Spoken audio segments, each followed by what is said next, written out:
Last question number 12। বলা হয়েছে এখানে যে এবিএ কে বাষ্পমোচন প্রতিরোধী হরমোন বলা হয় কেন?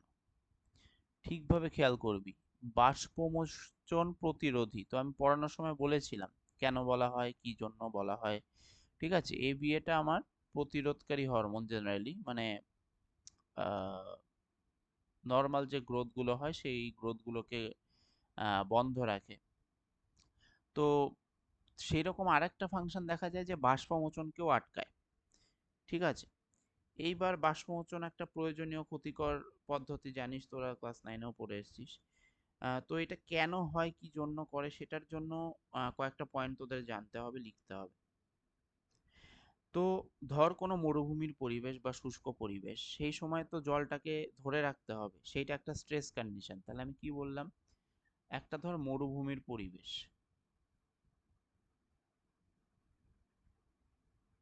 মরুভূমির ধর শুষ্ক পরিবেশ,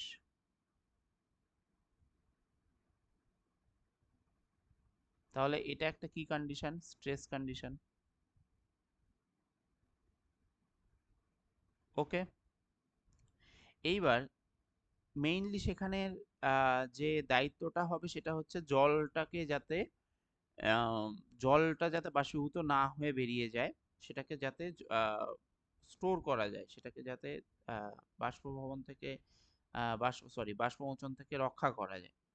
তো সেই জিনিসটার সময় যে আমাদের পাতা আছে উদ্ভিদের, সেই পাতার পত্ররন্ধ্র, সেই পত্ররন্ধ্রের রক্ষী কোষ বলে একটা ব্যাপার আছে। ঠিক আছে, পাতার পত্ররন্ধ্রের রক্ষী কোষ। ঠিক আছে, সেই রক্ষী কোষ থেকে কি নিঃসৃত হয়, এই স্ট্রেস হরমোন নিঃসৃত হয়।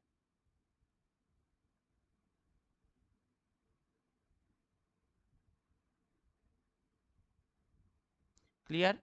তাহলে মরুভূমি শুষ্ক পরিবেশ, সেটা একটা স্ট্রেস কন্ডিশন।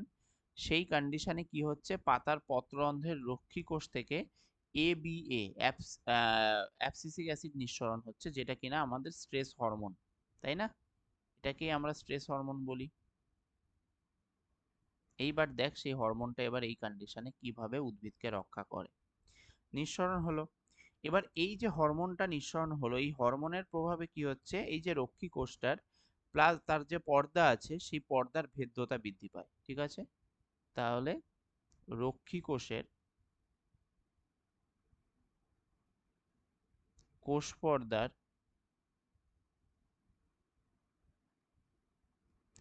ভেদ্যতা বৃদ্ধি পেল। পরপর ঘটছে কিন্তু জিনিসগুলো, ঠিক? যেই ভেদ্যতা বৃদ্ধি পাবে তখন কি হবে, আয়নের কম বেশি বেরোনো ঢোকা, এইগুলো স্টার্ট হয়ে যাবে। এবার কোন আয়ন ঢুকবে, কোন আয়ন বেরোবে?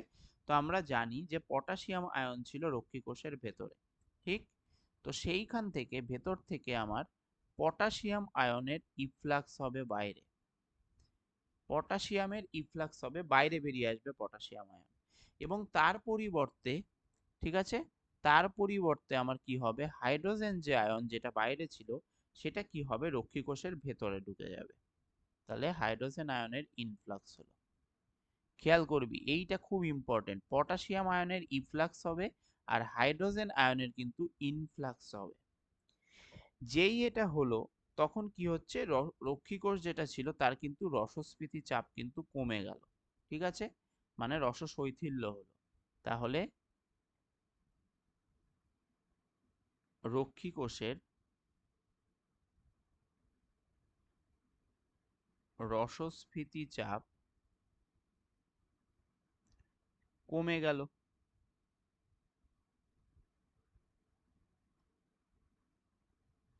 ক্লিয়ার?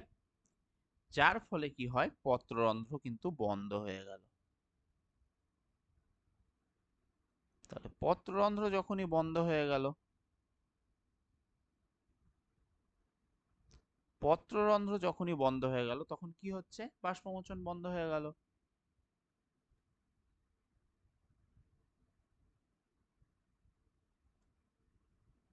তো এই যে কন্ডিশনটা দেখতে পাচ্ছিস, এটা কিন্তু আমার পর পর ঘটছে। এটা 1 নম্বর, 2 নম্বর, 3 নম্বর কন্ডিশন, 4 নম্বর কন্ডিশনটা খুব ইম্পর্টেন্ট, 5, 6 অ্যান্ড দেন আমার 7 নম্বর কন্ডিশন। ক্লিয়ার? মাথায় থাকবে? তাহলে এই জন্য কিন্তু আমরা বাষ্পমোচন প্রতিরোধী হরমোন বলি অ্যাবসিসিক অ্যাসিডকে। সো থ্যাংক ইউ আজকের জন্য, টাটা, আজকের মতো বাই বাই।